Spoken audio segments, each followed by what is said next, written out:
Baseball, where a split second can make the difference between victory or defeat.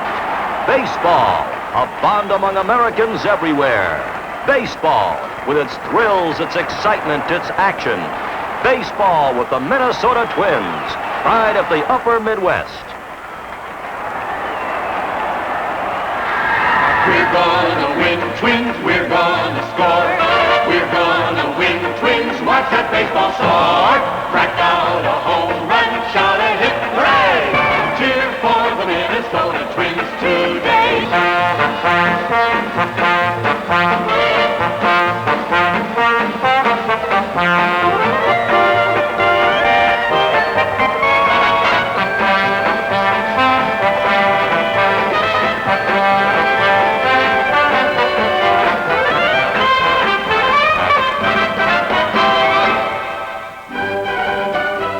Orlando, Florida, another city of lakes, spring training headquarters for the Twins.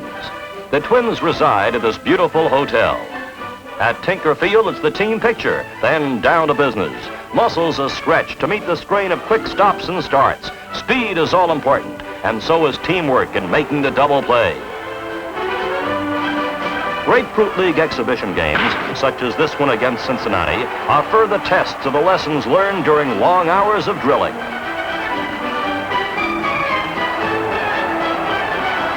With spring training concluded, it's on to the charter flight.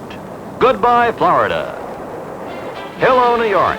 The Twins open their first Major League season here at Yankee Stadium, the house that Ruth built. It's a big day for Calvin Griffith, president of the Twins.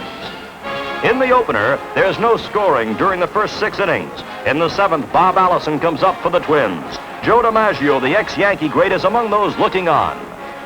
Allison steps in. Whitey Ford goes into his windup, comes in with the pitch. Allison meets it. Minnesota fans let out a roar. There's a long drive heading out toward left. Back, heading toward the seats, and in it goes. A home run for Bob Allison as the Twins move out in front. There's more to come for the Minnesota Twins. It's a rough inning for Whitey Ford, who ends the season with 25 victories, with Bertoya on second and Earl Batty on third. Twins pitcher Pete Ramos comes up. Ford, the Yankee star southpaw, delivers, and Ramos drills one to center field, driving in both runners. The Twins lead 3-0. The Twins add 2 more runs in the 8th off Ralph Terry, and a final run in the 9th as Killebrew's sacrifice fly brings Versalles home from third. It's a 3-hit shutout victory for Ramos. The St. Paul and Minneapolis newspapers proclaim the Twins' successful big league debut. But there's no place like home, and home means the Twin Cities. In thriving Minneapolis and St. Paul, the talk is of baseball and the homecoming of the Minnesota Twins. From the first floor of the First National Bank, where the Twins' downtown Minneapolis ticket office is located, to the 28th floor of this modern-day skyscraper, they're talking business, banking, and baseball. On the 13th floor, in the Twins' executive offices, President Calvin Griffith meets with the board of directors. Eugene Young, treasurer of the ball club, is discussing plans for the exciting year ahead with Ossie Bluege, secretary of the Twins, Mrs. Thelma Griffith Haynes, vice president and assistant treasurer, and Joe Haynes, executive vice president. Public relations director Herb Heft, traveling secretary Howard Fox, and assistant public relations director Tom Mee go over last-minute details beneath the portrait of the immortal Walter Johnson. While farm director Sherry Robertson and his assistant George Brophy discuss the promising youngsters in the Twins farm system. The big day. At last, Major League Baseball arrives. The Twin Cities are joined together and await the cry, "Play ball!" There's parking for 14,000 cars, and fans pour into the Met from all over the area. Team names denote parking areas, and distance is no factor. Many a hometown banker is responsible for stimulating interest among many of the delegations at every game.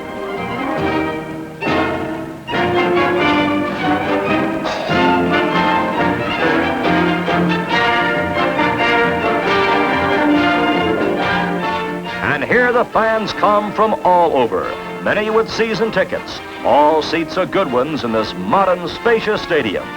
Among the celebrities attending, American League President Joe Cronin and Mrs. Cronin, Mrs. Calvin Griffith and Will Harridge. Commissioner of Baseball Ford Frick. First National Bank President Gordon Murray and Mrs. Murray. In this beautiful setting, the flag-raising ceremonies with the University of Minnesota Band.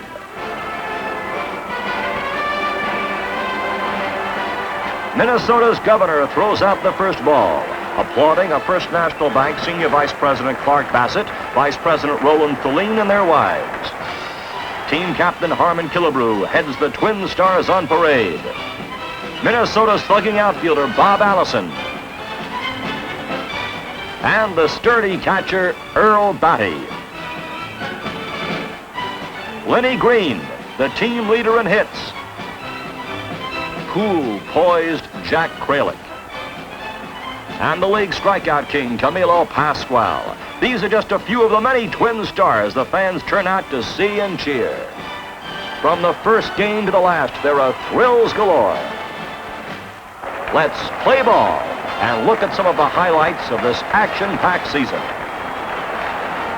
Pete Ramos pitching to early season batting leader Jackie Brandt of Baltimore. That's Joe Vallavieso making a fine try. That was close, but now get set for this spectacular putout as Whitey Herzog's bid for a base hit is thwarted by Harmon Killebrew.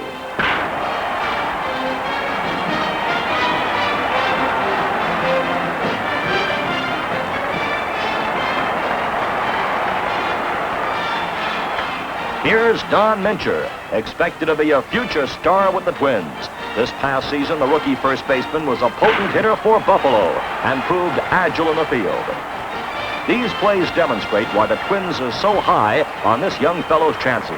Mincher should bring to the Twins added power and defense.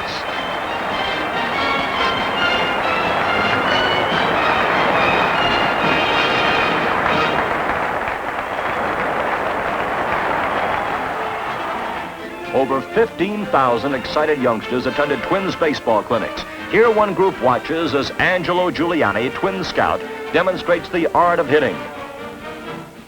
More batting tips from manager Sam Mealy, while Lenny Green shows bunting techniques. These clinics are among the many community services provided by the Minnesota Twins. A packed house is on hand at Metropolitan Stadium as another pennant-contending team, the Chicago White Sox, come to town. Sam Mealy, Twins manager, has Jack Kralik all set to face them. And having Kralik ready is a cheery note indeed. Nellie Fox, armed with his bottle bat and a chew of tobacco, steps in with Smith on first. Kralik eyes the runner, pauses, comes in with the pitch. Fox wraps it on the ground to Martin, who hustles the ball to Versalles for one, and Versalles whips the ball to Killebrew for two. And there's more where that came from. Later, Fox is on first and Robinson the hitter. Kralik comes in with the pitch. The ball goes out to Martin, who tags Fox, throws to first, and the alert Twins defense gets two more.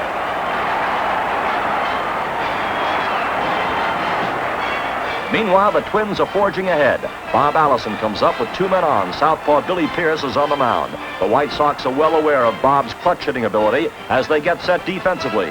With a one-ball count, Pierce is ready. Here's the pitch. And there goes a line drive over leaping Louis Aparicio. It's a base hit to left field. Smith fields the ball, and here come Lemon and Batty in to score.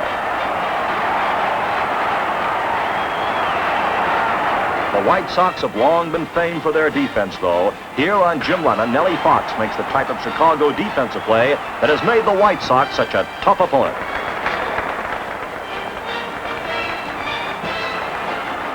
There's no defense, though, against Harmon Killebrew when he lays the wood into one. Not unless they change the rules to allow the outfielders to play in the bleachers. This is one of 46 home runs the Idaho Strong Boy hit in the Twins' first season in Minnesota. He set a club record in homers and also led the team in runs batted in with 122.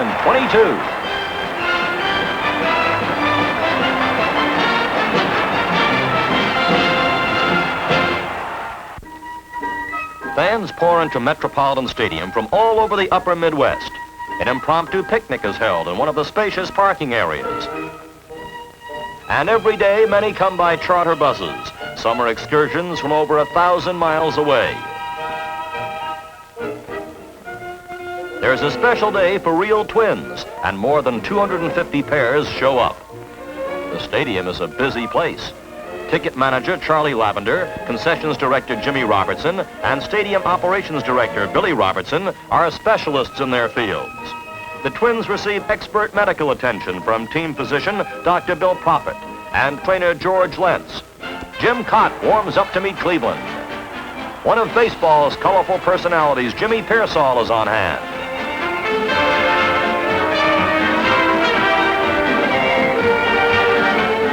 Here's Pearsall congratulating the umpire on a fine decision. A great center fielder and a 300-plus hitter, Pearsall demonstrates here that he's an agile base runner as well. He plays cat and mouse with Cott and Tuttle.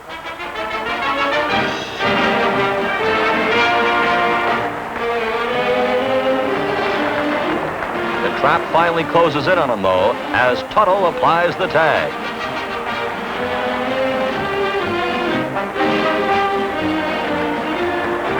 Don Lee, with his sidearm delivery, makes a lot of double play pitches. His victim here is Cleveland's Vic Power.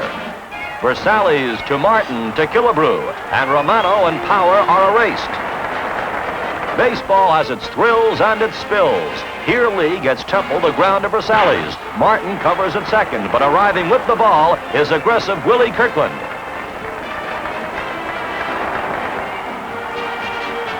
Gary Bell, a 12-game winner for Cleveland, pitches to Bob Allison. Allison lines one, but watch Francona suddenly shoot into the picture to retire Allison on a great catch. It's a run batted in, though. Killebrew tags up at third and scores. Lenny Green, the batter. Lenny's 24-game hit streak was the Major's longest of the season. Here, Lenny is robbed by Vic Power. They say around the league that Vic Power is a magician at first base. These sequences show his defensive artistry.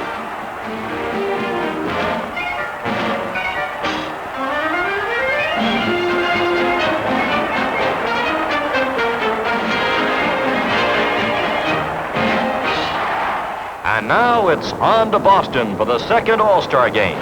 Twin stars Harmon Killebrew and Camilo Pascual have been invited to play in this Midsummer Classic, which will take place in Fenway Park. Rival managers Paul Richards and Danny Murtaugh. Starting pitchers Bob Perky and Jim Bunning. The Twins' Camilo Pascual. The M-Boys, Mantle and Maris. Nellie Fox and Harmon Killebrew, who slammed a pinch homer in the first All-Star game at San Francisco. Yogi Berra, Rocky Colavito. Veteran Warren Spahn and rookie Don Schwal. Willie Mays of the Giants. The Cardinals' Stan Musial, playing in his 21st All-Star game. The scene is set at Fenway Park. All eyes are on the former great Boston batting star, Ted Williams. Ted, the last of the 400 hitters, has the honor of making the ceremonial first pitch. And it's play ball. Bob Perky, who helped pitch Cincinnati to its first pennant in 21 years, gets a rude greeting from Detroit's Rocky Colavito in the first inning. There it goes, a home run into the left field screen, and the American League is in front, 1-0. Perky need not feel ashamed, though. Rocky slammed 45 drives out of the park during the American League season. Against Don Schwal, Bill White of the St. Louis Cardinals shows why he made the National League All-Star team. With heads-up running and good speed, he stretches a single into a two-base hit, beating Mantle's throw to second baseman Johnny Temple. Schwal gets out of the hole by striking out Stan Musial. However, in the sixth inning, Casco's infield hit loads the bases, putting Matthews on third. As Bill White wraps one through the middle, Matthews heads for home. Aparicio comes up with the ball far to his left, but he has no play. And Matthews comes across with the tying run. Before the rains came, ending the game in a 1-1 9-inning deadlock, Camilo Pascual of the Twins distinguished himself with a hitless 3-inning performance. And now it's back home to Metropolitan Stadium, where the Twins have an added treat for their fans. Al Schacht, the clown prince of baseball, adds to the pregame merriment at the Met. Al gets a big hand and a big glove, too.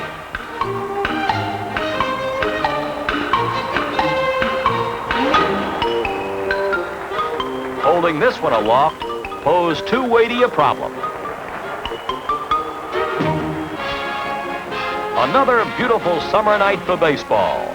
Once again, the fans have jammed Metropolitan Stadium in quest of fun and excitement. The New York Yankees are in town.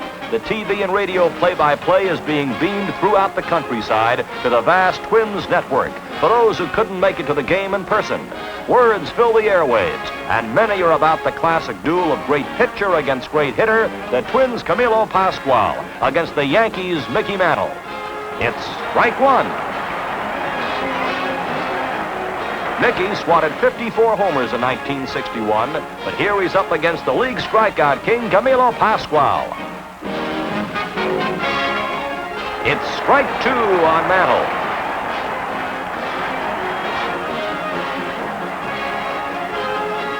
Camilo delivers,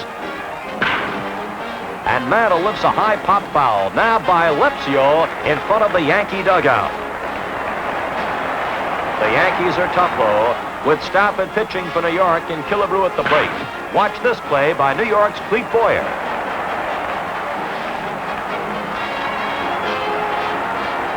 Later in the series, another fine defensive play. With Mantle batting, Earl Batty's great arm picks Richardson off third base. When Chicago comes to town, the Twins continue to sparkle. Watch Martin's hustle on this unusual play. Safe, but a fine effort. Nellie Fox swings. There's a play at the plate, and Earl Batty gets his man. History is made at Metropolitan Stadium as attendance goes over the 1 million mark.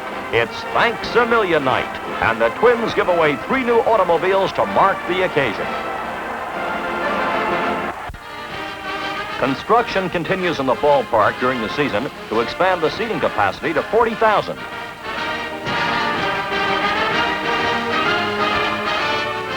Before the Detroit series, 2 First National Bank officers chat with Harmon Killebrew.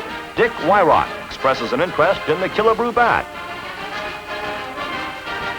Ray Johnson comments on the anguish that bat brings opposing pitchers. The Detroit Tigers, led by manager Bob Sheffing, are fighting the Yankees for the pennant. Norm Cash, the league's leading hitter, faces their batting attack. The Tigers are still smarting from the Twins series sweep in Detroit. Mossy delivers, and Batty slices one to right. Watch Norm Cash's all-out effort on this play.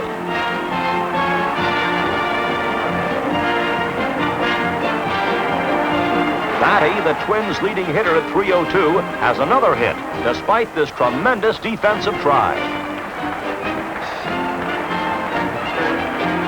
When the Tigers come up, Cash gets a turn at bat. Jim Cott is on the mound.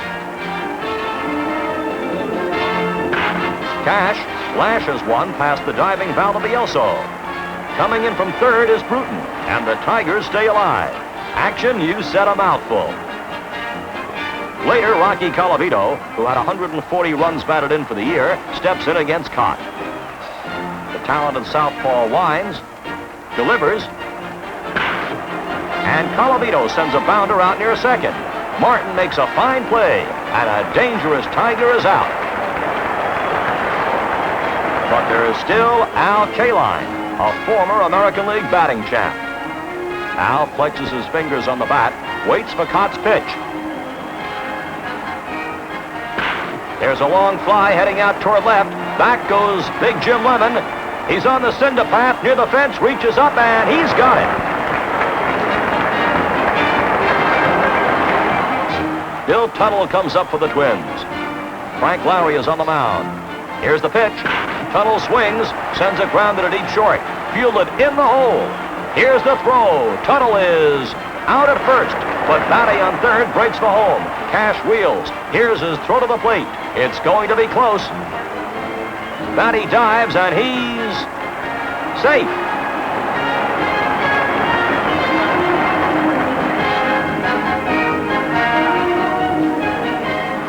An important factor in Detroit's rise to pennant contention was the Tigers' success with the young players they brought up from Denver. With Paul Foytak on the mound, let's take a look at Jake Wood, the Tiger rookie second baseman. Earl Batty is at the plate. Wood moves far to his right to rob Batty on this play. Here we see Wood moving into center field for a pop fly. And with Jim Bunning on the mound and Lenny Green the batter, Wood displays his double play artistry.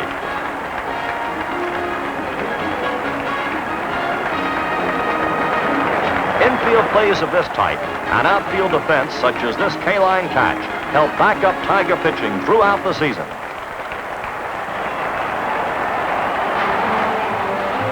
The tension is starting to mount with the Yankees due back in town. Full of all the excitement, pregame activities such as this fashion show continue to give the fans extra enjoyment.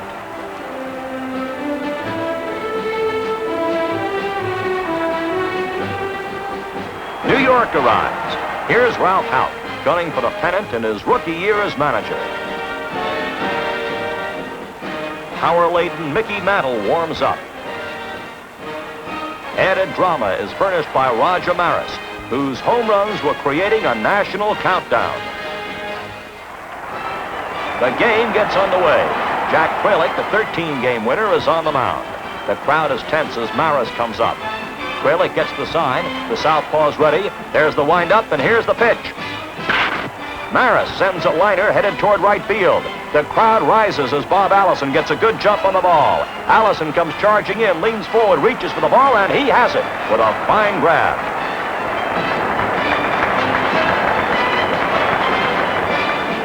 Here's Allison in Yankee Stadium in a rundown between first and second. Note his body motion as this 6'4", 220-pounder stops and starts, the surging power in his every stride. In this amazing slow-motion study of a rundown play, note how Allison keeps his balance and his eye on the ball.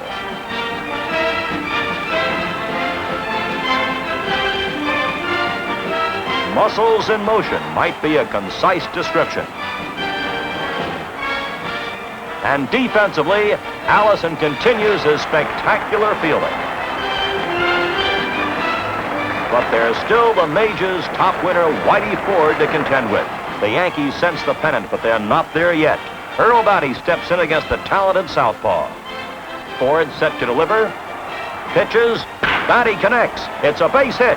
And Martin and Killebrew come in to score. The stadium vibrates with sound.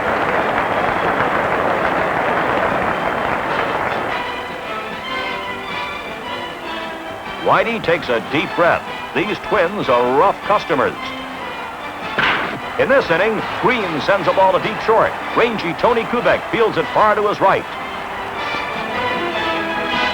His throw to second is too late to force Batty. Both runners are safe. Batty is wearing a special headgear for extra protection. The photographers are ready, and they've got a terrific picture as they catch Batty with a headfirst slide into third base.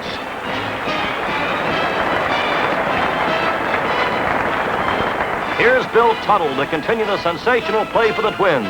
Watch him go to his left. The Twins may not be pennant-bound this season, but they're demonstrating great promise for the future. This is Tuttle going to his right to make this great play on Clete Boyer. A long, long throw, but Tuttle puts all he can into this peg. And he gets his man. The stadium comes alive. The Twins are fighting to win. No barrier's too tough. Tuttle dives into the box seats for a tough chance. No telling where he'll go next. Bill's off and running. The crowd jumps to its feet. Vera has just tagged one to deepest center, and Tuttle, now playing outfield, is racing back. This game hangs in the balance. Tuttle keeps moving back, and he's got it. A tremendous catch.